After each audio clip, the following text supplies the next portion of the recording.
U.S. President Donald Trump was mentioned in a new batch of Epstein files released Tuesday by the Justice Department. Among them was a New York prosecutor's email saying that Trump flew on convicted sex offender Jeffrey Epstein's private jet, quote, many more times than previously has been reported. It said he had flown on the plane 8 times in the 1990s. In a social media post in 2024, Trump said he was never on Epstein's plane or at his stupid island.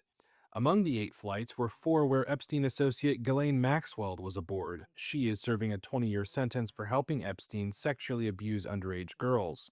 On one flight, the only 3 passengers were Epstein, Trump, and a 20-year-old woman whose name was redacted. The prosecutor's email said that, quote, on 2 other flights, 2 of the passengers, respectively, were women who would be possible witnesses in a Maxwell case. There was no allegation in the prosecutor's email that Trump had committed any crime, and the White House did not immediately respond to a request for comment on the email. There have been no criminal allegations against Trump in the disclosures of the Justice Department's files on Epstein. The DOJ posted on X that, quote, some of the documents contain untrue and sensationalist claims made against President Trump that were submitted to the FBI before the 2020 election. To be clear, the claims were unfounded and false, and if they had a shred of credibility, they certainly would have been weaponized against President Trump already.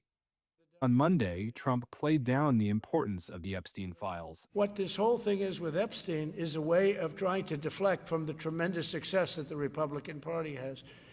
Like, for instance, today we're building the biggest ships in the world, most powerful ships in the world, and they're asking me questions about Jeffrey Epstein. I thought that was finished.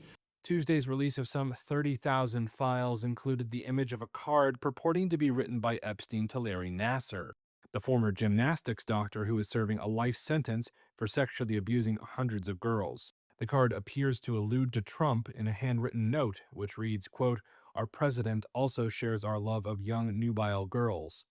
But just hours after releasing it to the public, the Justice Department labeled the card a fake, saying in a statement, quote, this fake letter serves as a reminder that just because a document is released by the Department of Justice does not make the allegations or claims within the document factual. Nevertheless, the DOJ will continue to release all material required by law. The envelope in the image is postmarked Virginia, not New York, where Epstein was jailed, and appears to have been processed 3 days after his death in August 2019. The White House did not immediately respond to requests for comment on the card. One of Larry Nassar's former lawyers, Shannon Smith, declined to comment. Another former lawyer, Matthew Newberg, did not immediately respond to a request for comment.